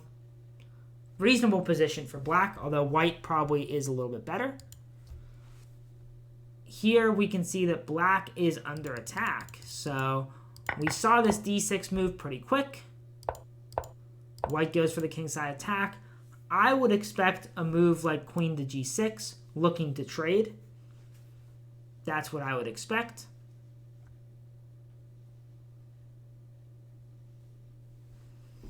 All right, thanks for stopping by. Thanks for the follow. So I'd expect going for the queen trade, trying to relieve that kingside pressure, and just playing up the pawn. I guess the other choice is to say I can get 2 pawns, but that seems risky. The idea of rook to the h-file is something to be aware of. He's not worried about it. Okay, so if rook to the h-file, I guess he has bishop f5 and bishop g6. So yeah, maybe there's nothing really there. He's also on the rook here. So yeah, that looks like a second pawn. So Alabama appears to be up pawns on 3 of the boards. As a result, I am going to keep skipping around just to try and keep tabs on all 4 games right now, since they are all exciting and this is the final round. and I don't want to miss anything. Attacks the queen, but I think the queen can go just about anywhere here. Although, he might want to keep an eye on that c7 pawn. Might be dangerous to go on the queen side, though.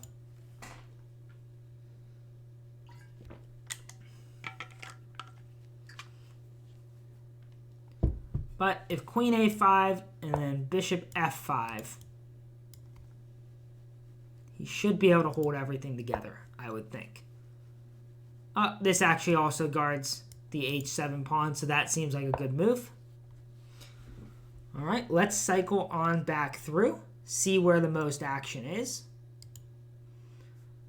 White continues pressuring the king side here.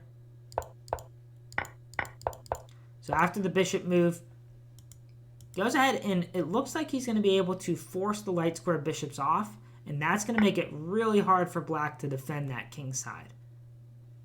So black is trying to distract him on the king or on the queen side there. So these light squares look like they're going to be permanent weaknesses. And black's got to decide which way they want to recapture here. If they recapture with the c pawn, there could be pressure down the c file. If they recapture with the a pawn, there could be pressure with the a pawn. So first they recapture on the king side, and then they go ahead and open up the c file. So I wouldn't be surprised if black puts a piece on the c file soon. First they're going to expand in the center though.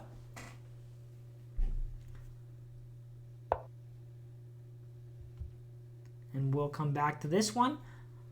I think white should objectively have the edge here. No real weaknesses in the position, up a pawn, but black definitely has some compensation with that big pawn center. We'll see if it becomes overextended.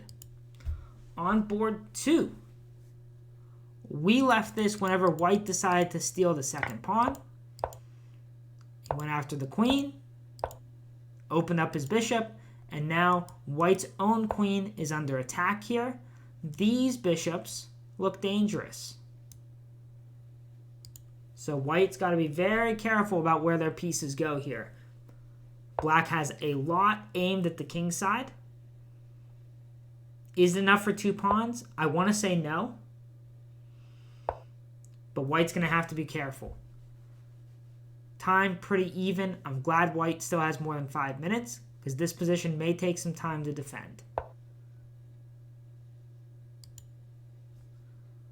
All right, we can see that black managed to get that rook into the game. Now we got to decide what to do with this rook. This pawn is pinned, and the rook is under attack. This doesn't look great for black. He gives up the queen. Wow, he gives up the queen. I guess his idea is something like bishop to d3 and try and get something on the back rank.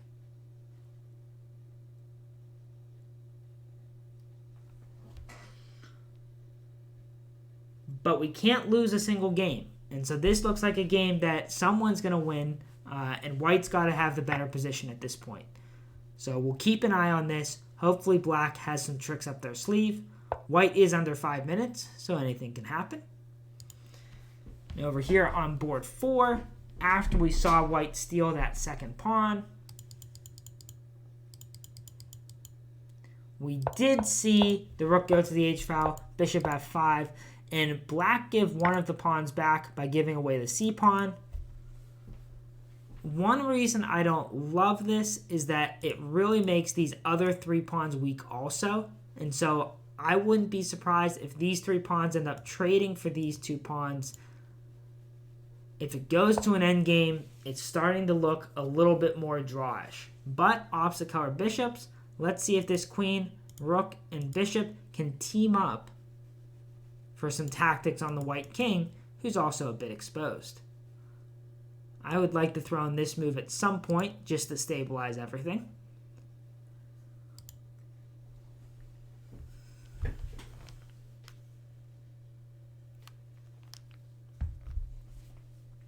And I guess we'll switch it back to board 1 and just hang out there for a while. Since there's action on all 4 of the boards. Actually, let's go to board 3 just because that's where the queen sacrifice was. And let's see what white decides to do here because white is the one under a bit of time pressure. Yep, they decide to get their king out of danger. It's hard to stay with one game.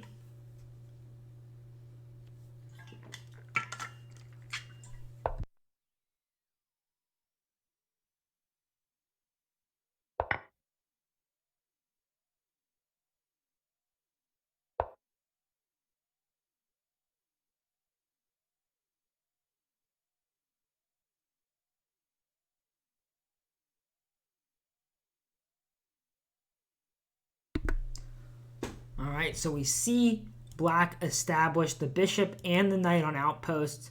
And so even though they're down the material, they've managed to create a situation where all of their pieces are active. And how does this queen get out?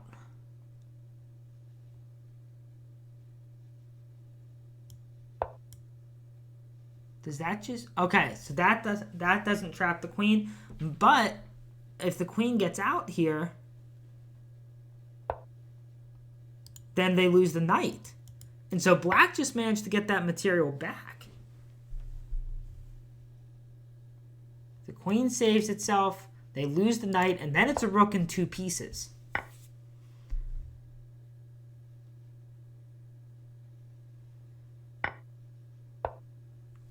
Wow. And the knight very quickly comes back to guard the pawn. And suddenly black is the one that has the winning chances. Although with all of these weaknesses, it is going to be tough for black to defend everything. And the queen, I think, is a little bit easier to play under time pressure.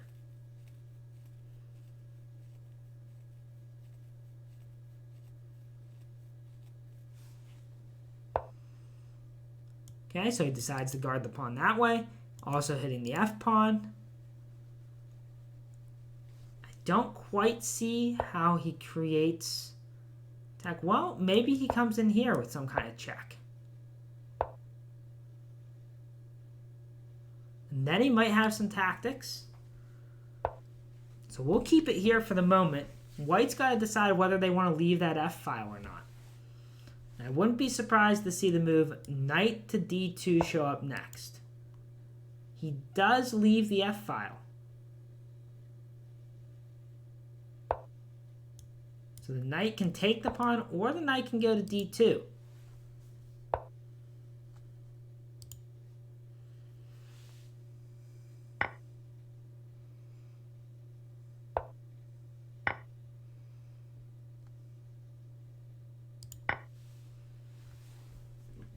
So he takes on f2. White takes on b2. Yeah, I don't know if I love taking on f2. I kind of like the idea of going in here a little bit more. But this also looks good. He's chasing that king around, and that's exactly what black wants to do in this type of position.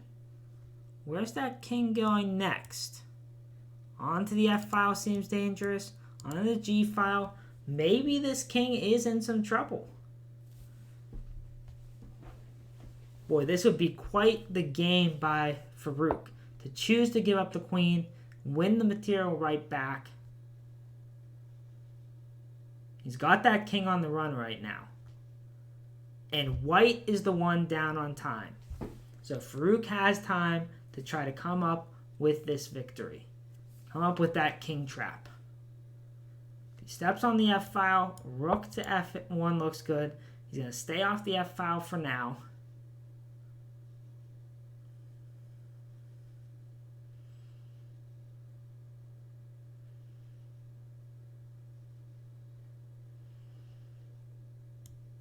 Maybe the move g5 right away. King up. Bishop check.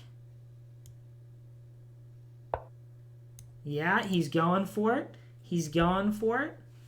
The king doesn't have a lot of choices.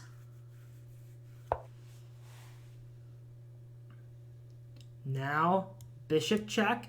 Because if the pawn pushes, This pawn falls.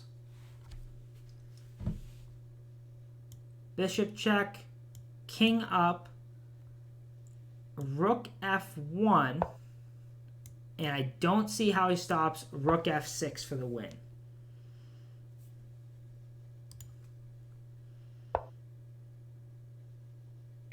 Oh, he says, I don't need my rook.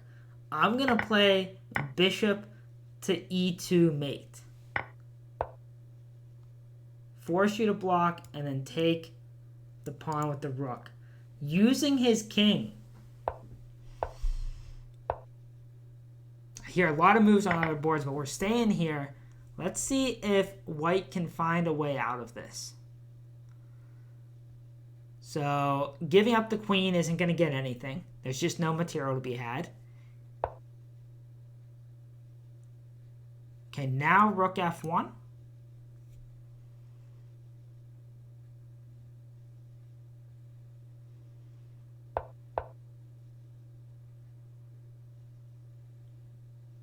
Why play rook f1 whenever you can do that?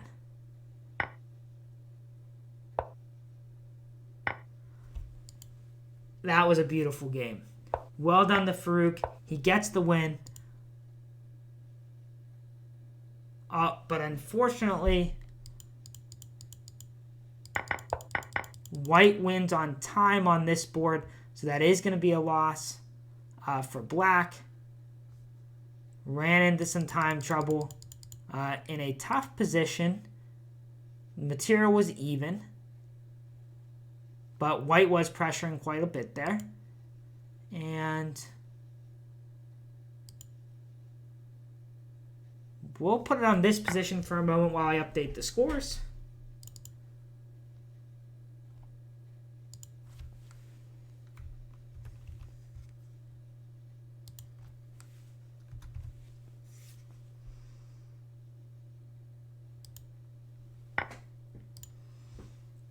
It's now 5-8, which does mean that Georgia is going to win the match. But it's still going to be close. So in this position, white is up 5 points of material. Of an exchange and 3 pawns and up on the clock. So I guess we're going to leave it this game. And this is our last game to really focus on. We can see that white is up 4 points of material here.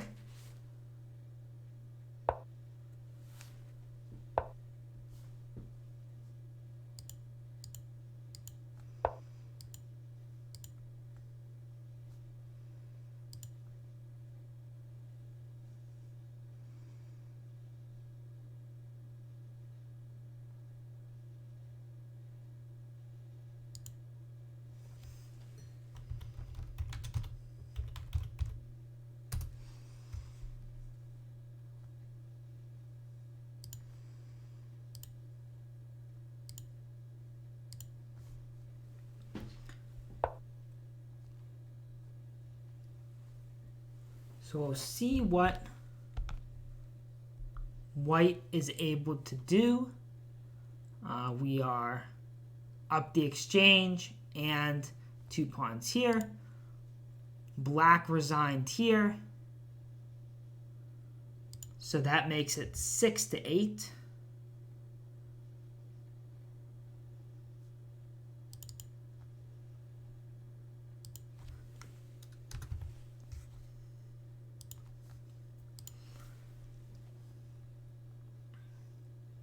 And this is our last game going.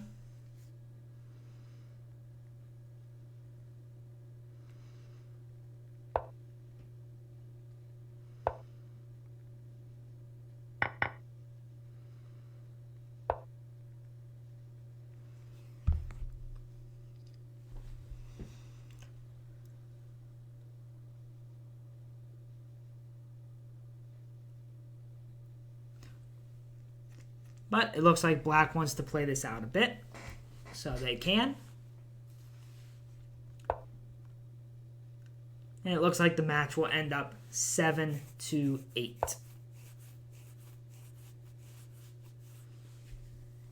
As long as white can convert here, black resigned, and that is the match. 7-8, Georgia wins. Very close. Very close. Good games to everyone.